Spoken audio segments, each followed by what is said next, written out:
Hello friends, I am Sagar Solanki from Stock Analysis by Sagar. જી હા, જે રીતે તમે જાણો છો કે અમારી જે યુટ્યુબ ચેનલમાં કોઈ પણ સ્ટોકના જે એ સ્ટ્રોંગ બાઇંગ સપોર્ટ વિશે ચર્ચા કરીએ છીએ અને જે સ્ટોક આવતા 5 થી 6 મહિનામાં સારું એવું પિકઅપ આપશે એવા સ્ટોકનું એનાલિસિસ અમે તમારા સુધી પહોંચાડવાનો પ્રયત્ન કરી રહ્યા છીએ.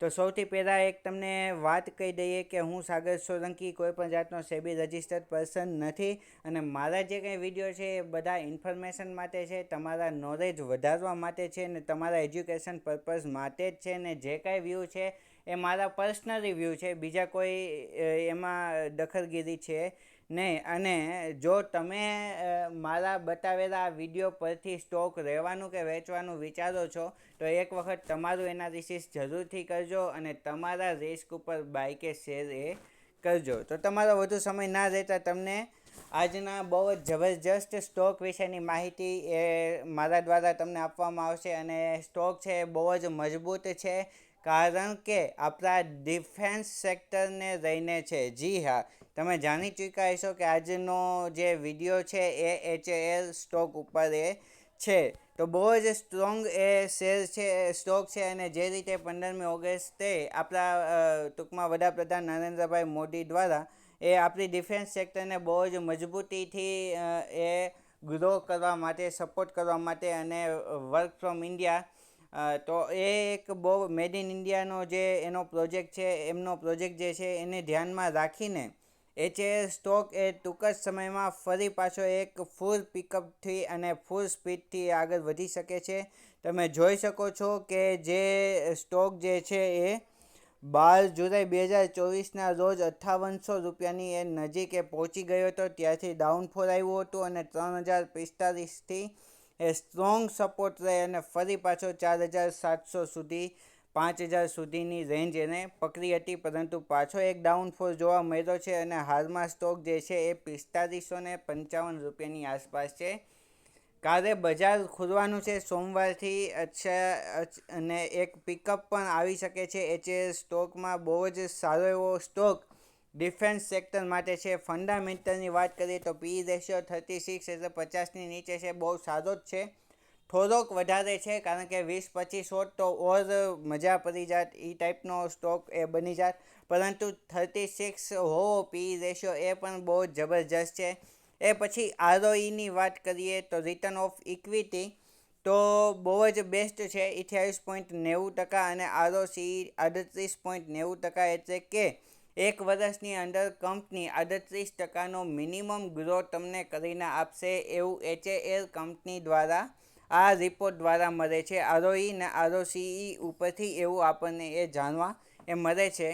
તો અત્યારે વાત કરીએ તો આજે આ વિડીયો બનાવવાનો રીઝન શું છે, તો કે એક તો ડિફેન્સ સેક્ટર આપણું એ બહુ જ મજબૂત બનવા જઈ રહ્યું છે કારણ કે મેડ ઇન ઇન્ડિયા પ્રોજેક્ટ બહુ જ જબરજસ્ત રીતે અને ડિફેન્સ સેક્ટરને સારો એવો ફંડ પણ ગવર્મેન્ટ દ્વારા આપી શકવાનો છે. ને ઇન પાસ્ટમાં પણ આપણે જોયું છે કે ઘણી એવી મિસાઇલ્સ છે, ઘણા એવા ઇક્વિપમેન્ટ છે કે જે આપણી જ કંપની દ્વારા, ઇન્ડિયાની કંપની દ્વારા બનાવવામાં એ આવ્યા છે.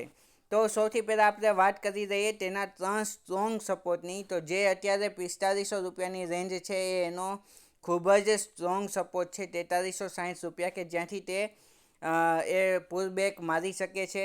કારણ કે જ્યારે સ્ટોક તમે જોઈ શકો છો કે જ્યારે ડાઉનફોલમાં હતો ત્યારે જે સ્ટોકે 3045ની એ સપાટી એ ટચ કરી હતી, પણ એ પછીનો એ જબરજસ્ત મૂવ છે. પરંતુ કોઈ પણ સ્ટોક છે એ કન્ટિન્યુઅસ ઉપર ના આવે, તે ઉપર જાય પછી એક એ રેઝિસ્ટન્સ જે છે એનો મેઇન રેઝિસ્ટન્સ એને ક્રોસ કર્યો હોય તેને સપોર્ટ લેવલ બનાવે અને ત્યાંથી સપોર્ટ લઈ અને ફૂલ સ્પીડથી એ સ્ટોક એ આગળ વધી શકે છે. તો હાલમાં એ જ સિનેરિયો જોવા મળે છે કે 3045થી જે 5051, એટલે તો કે ટૂંકમાં 5100ની આજુબાજુ સ્ટોક પહોંચ્યો હતો અને એ બાદ તેના જે પહેલાં સ્ટ્રોંગ લેવલ ઉપર એટલે કે 4500 રૂપિયા ઉપર સપોર્ટ લીધો છે અને હાલમાં એ આગળની બાજુ એ જવા માટે ફૂલ તૈયારી એ કરી ચૂક્યો છે સ્ટોક. જો તમે આમાં ફ્રેશ એન્ટ્રી બનાવવા માગો છો તો હું તો કહીશ કે તમારા 1:2:3 આપણું જે નિયમ છે એ મુજબ તમે સ્ટ્રોંગ સપોર્ટ અને સપોર્ટ ઉપર સ્ટ્રોંગ એન્ટ્રી એ બનાવી શકો છો.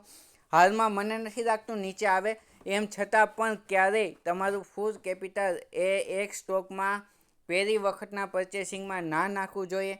ભલે થોડોક ઓછો નફો મળશે, પરંતુ જો એ કદાચ સ્ટોક નીચે આવે તો પણ આપણે એવરેજ એ કરી શકીએ. એના માટે જો તમારું પહેલી ખરીદી હોય તો 4555 અત્યારે ફૂલ સ્ટ્રોંગ સપોર્ટ ઉપર આટા મારી રહ્યો છે અને અહીંથી એ સ્ટોક ઉપર જવાની પૂરેપૂરી શક્યતા છે. કારણ કે આપણે એ જોઈ શકીએ છીએ, બતાવું તમને, જે MACD છે, MACDમાં પણ આપણે જોઈ શકીએ છીએ કે અહીંયા ક્રોસિંગ એ થઈ ચૂક્યું છે. એટલે કે સ્ટોક જે છે એ ઉપરની તરફ જવા માટે રેડી થઈ ચૂક્યો છે.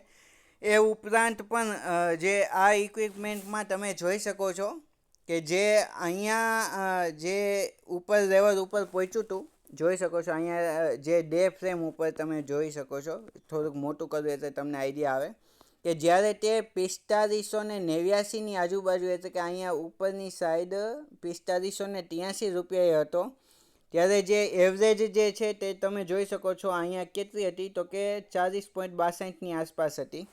પરંતુ એની નીચે, એટલે કે અત્યારે તો 4585 નથી, 4555 રૂપિયા અહીંયા બતાવી રહ્યું છે. 4555 રૂપિયા પ્રાઇસ છે.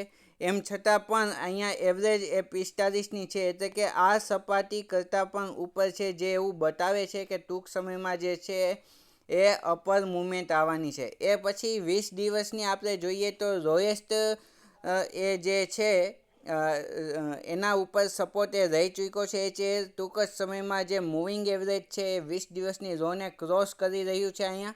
એટલે કે હવે ટૂંક જ સમયમાં જ્યારે પિંક લાઇનને, આ 20 દિવસની હાઈ લાઇનને એ ક્રોસ કરશે, એ સાથે એક ખૂબ જ જબરજસ્ત રેલી આવશે અને જે આ 4500 રૂપિયા છે એ ડાયરેક્ટ એ તેના સ્ટ્રોંગ જે કહેવાય કે સ્ટ્રોંગ ઉપરનું લેવલ જે છે 5200-5100 રૂપિયા, એને પણ એ ક્રોસ એ કરી દેવાનું છે ટૂંક જ સમયમાં. એટલે કે માની લ્યો કે તમે 4555ને પણ એન્ટ્રી બનાવો છો, એટલે 5200 સુધી પહોંચે. 4555 માની લ્યો કે 4560 તમારા એ હશે, તો પણ તમને 14% રિટર્ન ટૂંક જ સમયમાં મળી શકે છે. તો બહુ જ સારી વસ્તુ છે કે આવતા 6 મહિનાની અંદર 14% એ તમને રિટર્ન મળે. કારણ કે FDમાં તમે જાણો છો 1 વર્ષે માત્ર 7%, 8%નું રિટર્ન છે, પરંતુ અહીંયા એ તમને બહુ જ જબરજસ્ત ટૂંક જ સમયમાં 14%નું રિટર્ન એ મળી શકે છે. માટે જો તમે આ સ્ટોક બાય કરવાનું વિચારો છો તો અત્યારે બહુ જ સ્ટ્રોંગ સપોર્ટ ઉપર છે, સ્ટ્રોંગ લેયર ઉપર છે, તો અત્યારે તમે બાય કરી શકો છો. બાય ચાન્સ જો નીચે આવશે, માર્કેટમાં કંઈ એવું મૂવમેન્ટ આવ્યું કે એવા ન્યૂઝ આવ્યા કે નીચે આવશે, તો 3929 રૂપિયાએ પહોંચે ત્યારે તમારી સેકન્ડ બાઇંગ હોવી જોઈએ. એ સેકન્ડ બાઇંગ પહેલી બાઇંગ કરતાં ડબલ હોવી જોઈએ, જેથી કરીને તમારું એવરેજ છે એ ડાઉન આવે, જેથી કરીને તમારો જે લોસ છે એ કવર થતો જશે ધીમે ધીમે, ને તમારો લોસ જે છે એ 5થી 10%થી વધારે ના રહે. કારણ કે એવરેજમાં જ્યારે તમે કોઈ પણ સ્ટોક એ બાય કરો છો તો તમારું જે મૂવિંગ એવરેજ છે અને તમારો જે લોસ છે એ બહુ જ એ ડાઉન થઈ જાય છે. તો અત્યારે બહુ સ્ટ્રોંગ સપોર્ટ ઉપર છે. તો માની લો કે મારા હરેક એક્ઝામ્પલ પ્રમાણે 1 લાખ તમારે આ સ્ટોકમાં નાખવા છે, તો સૌ પ્રથમ પહેલા સપોર્ટ ઉપર 10,000 નાખો, એ પછી બીજા સપોર્ટ ઉપર 20,000 નાખો, ત્રીજા સપોર્ટ ઉપર 30,000 નાખો. આવી રીતે 60,000નું શોપિંગ એ પહેલા લેવલથી લઈને ત્રીજા લેવલ સુધી એ કરવું જોઈએ, અને ત્રીજા લેવલથી પછી થોડો ટાઈમ એ વેઇટ કરવો જોઈએ. જો તેનાથી ઉપરની સાઈડ આવે તો એ પ્રોફિટ તમારો 10-15% જે થાય છે એને બુક કરી અને ફરી પાછા એવા લોએસ્ટ પ્રાઇસ ઉપર જો કોઈ સ્ટોક હોય તો એને પરચેસ કરીને તમારી ઇન્કમને વધારી શકો છો, અને FD કરતાં પણ સારું એવું વ્યાજ ટૂંક જ સમયમાં તમે એ મેળવી શકો છો. તો આજના સ્ટોકનું એનાલિસિસ હતું HAL ઉપર, અને ટૂંક જ સમયમાં બીજા પણ સ્ટોકનું એ એનાલિસિસ તમારી સમક્ષ હું મૂકીશ. પરંતુ એમ છતાં જો તમારે કોઈ સ્ટોક બાય કરવો છે ને એવું લાગે છે કે એના સ્ટ્રોંગ બાઇંગ સપોર્ટ જાણવા છે તમારે, તો જરૂરથી અમારી કોમેન્ટ સેક્શનમાં કોમેન્ટ કરજો, જેથી કરીને તમારા ફેવરેટ સ્ટોક ઉપર પણ અમારા એ વિડીયો બનશે. તો બસ આજના વિડીયોમાં આટલું જ, અને બને તો અમારી ચેનલને લાઇક, શેર અને સબસ્ક્રાઈબ કરો, જેથી કરીને આવા જ નવા વિડીયો એ તમારા સુધી સૌથી પહેલાં પહોંચે. તો આજના વિડીયોમાં આટલું જ. નમસ્તે.